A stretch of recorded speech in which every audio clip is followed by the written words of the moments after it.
Salut, ça fait un bail que j'ai pas donné de nouvelles comme ça, on va dire. Là, je profite du fait que ce soit les vacances pour tourner plusieurs vidéos à la suite que j'ai pas eu le temps de faire précédemment. Du coup, là, dans les 2-3 jours, va y avoir 2-3 vidéos qui vont sortir.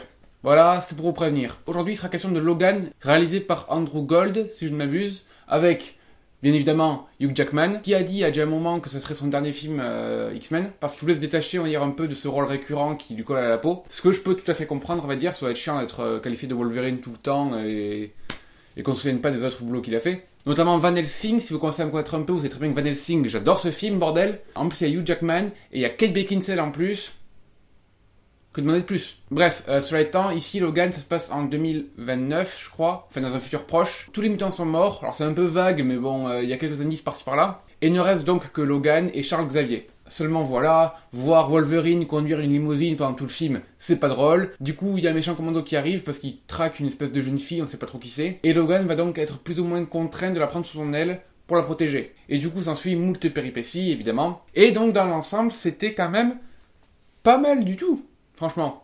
Alors après, j'avoue que même si je suis pas initié, on va dire, aux comics X-Men, j'aime beaucoup tous les films qui ont été faits dessus. Même X-Men 3, il se fait cracher dessus par tout le monde, mais moi, franchement, j'ai passé un bon moment devant. Hein. Et là, du coup, pour moi, c'est quand même le meilleur film X-Men, a priori. Ou au moins, je le fous ex aequo avec le 1.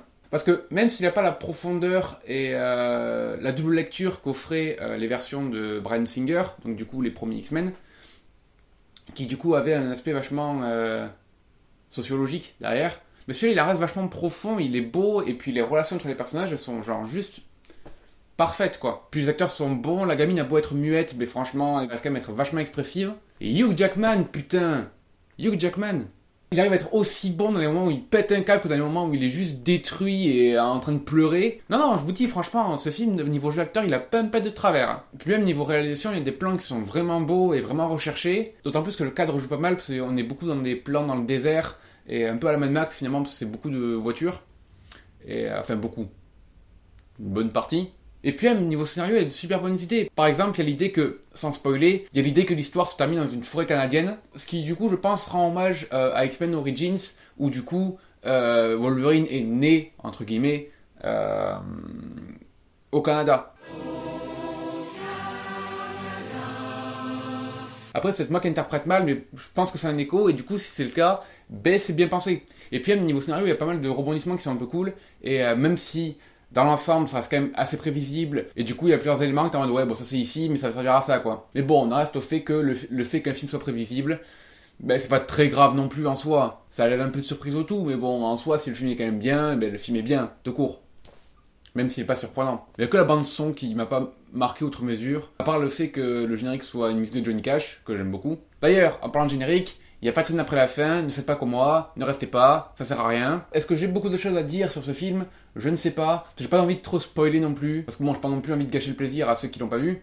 Mais si, il y a un truc que j'ai pas compris. Il y a un moment où t'as Stewart qui parle à Logan, alors que Stewart est dans son lit. Il lui raconte un événement qui s'est passé antérieurement. Et j'ai pas trop compris en fait si Xavier avait pété un câble, avait tué des gens, ou si c'est parce qu'il avait entraîné la mort des mutants. J'ai pas compris. Alors ça va être un truc par rapport aux comics, je pense, parce que si c'est par rapport à un des films, je vois pas ce que c'est. Mais si c'est par rapport aux comics, j'aimerais bien que si une âme charitable voit cette vidéo, me dise de quoi ça parlait. Parce que j'avoue que j'ai pas compris. Et du coup, quoi de plus, c'est un Mad Max avec un meilleur acteur que celui de Fury Road, et avec des combats, j'allais dire plus dantesques, mais Fury Road se posait quand même vraiment là niveau combat. En tout cas, niveau combat, menu, Logan est fou. Les combats sont vraiment chorégraphiés aux petits oignons, quoi, c'est parfait. Je pense pas avoir besoin d'épiloguer plus que ça, moi c'est vraiment un film qui m'a plu, du coup j'avais envie de vous le faire partager, parce que, parce qu'il est bien. Et dites-moi ce que vous avez pensé dans les commentaires si vous l'avez vu. Sinon je vous dis à très bientôt pour la prochaine vidéo, abonnez-vous pour ne pas les manquer, et à plus.